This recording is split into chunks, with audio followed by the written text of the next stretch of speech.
according to John chapter 15 verse, the whole chapter is so blessed, I can say, where in the starting God says, Jesus says,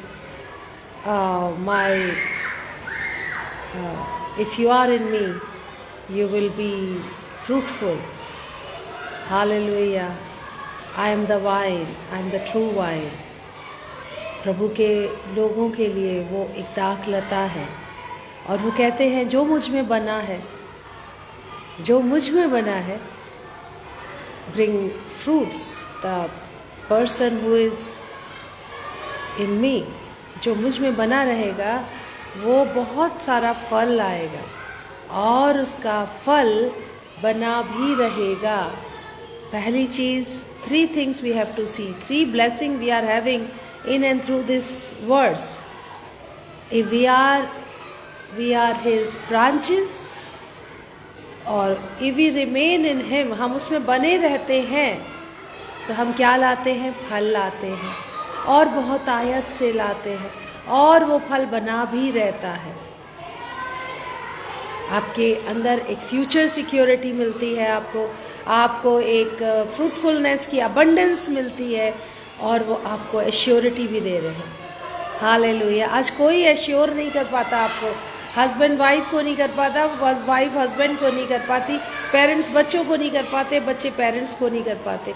हमारे पास किसी भी बात की surety है ही नहीं. हम कोई भी बात एश्योर होके नहीं कह पाते. Because we are human beings, we have a limited criteria of things that we can assure of. The things are visible, we are assured of. We are sure for the things we can see with our physical eyes. The things we are not having, we can't see, we can't say about. जिन चीज़ों को हम अपनी शारीरिक अवस्था की इन आँखों से देख सकते हैं, उन्हीं पर हम क्या करते हैं? रिलाय करते हैं और उसी का हम एक आपको किसी को भी उसके विषय में हम एक पूरी तरह से कह पाते हैं कि हाँ ऐसा होगा. लेकिन जो बातें हम देख नहीं पा रहे उसके बारे में हम कैसे कहते हैं कि नहीं ऐसा होगा? तो हम किसी भी बात के लिए श्योर होते तब है जब हम उसे देख पाते हैं. बेटा 1 मिनट. तो हमको सोचना का विषय है आज विद दिस शॉर्ट मैसेज, क्या हम प्रभु में बने हैं? प्रभु में बने रहने का अर्थ है कि हमें कुछ ना भी दिख रहा हो, हम प्रार्थना कर रहे हैं, हम वचन पढ़ रहे हैं और उसे रिसीव कर पा रहे हैं. रिसीव करने का अर्थ कि हर एक परिस्थिति में वो वचन को हम थामे रहेंगे, उससे न दाएं मुड़ेंगे न बाएं मुड़ेंगे. हमें एक छोटा सा जिम्मेदारी मिली है इस संसार में काम करने की. बहुत भारी काम करने की नहीं मिली है. कुछ छोटे छोटे काम हैं जो हमें प्रतिदिन करने होते हैं, अपने घरों में, अपने परिवारों में, अपने समाज, अपनी कलीसिया में, अपने कार्यस्थल पर, वर्क प्लेस पर. और जब हम उन कामों को कर रहे हैं, उन छोटे छोटे कामों को, तो सोचना है कि हम उस समय पर क्या बोलते हैं, हमारा विचार क्या है, क्या समझते हैं, क्या बूझते हैं. क्योंकि समझ और बूझ यही दोनों चीज़ें हैं कि अगर हम परमेश्वर की दिखाई चीज़ों को उन कामों में देख पा रहे हैं, प्रकट हो रहे हैं, तो मानिए कि आप प्रभु में बने हैं, आपके अंदर प्रभु का वचन कार्य कर रहा है और आप प्रार्थना, निवेदन, विनती, फिर जब धन्यवाद के साथ प्रभु के सम्मुख रखते हैं, वो ग्रहण योग्य होते हैं.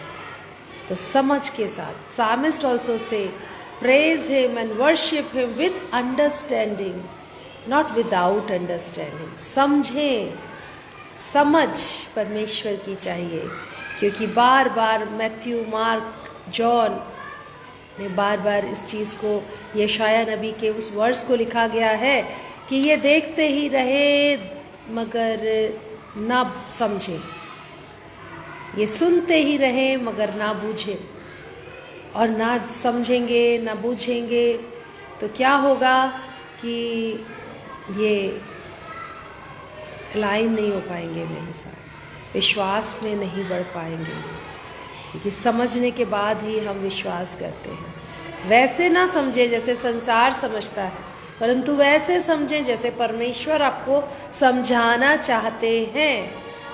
किसी भी बात की चिंता मत करिए, इसलिए हर बात में आपके विनती, प्रार्थना, निवेदन धन्यवाद के साथ जब प्रस्तुत किए जाते हैं। धन्यवाद आप कब दे पाते हैं? कुछ नहीं भी दिख रहा है, बीमारी घर से जा नहीं रही है, कर्जे घर से जा नहीं रहे, परेशानियां घर से जा नहीं रही, अपमान और कमजोरियां और असफलताएं जीवन का हिस्सा बन गई हैं। उन्हीं परिस्थितियों में परमेश्वर से बात करें, उन परिस्थितियों में परमेश्वर आपसे बात करेंगे। Because sometimes you are having Jesus sleeping in your boat, in the boat of your life. So you start thanking him. Holy angels will guard you. क्योंकि जहाँ परमेश्वर की स्तुति होती है वहाँ उसके दूत आपके चारों ओर आपकी छावनी करते हैं, आपके लिए सुरक्षा करते हैं कि कहीं आपके पाँव में भी पत्थर से ठेस ना लगे। हालेलुया। तो हम प्रभु के बच्चे हैं, अपने पिता के हृदय को समझना हमारा फ़र्ज़ है, और उस पे ईमान लाना, उस पे विश्वास रखना भी हमारा ऑनर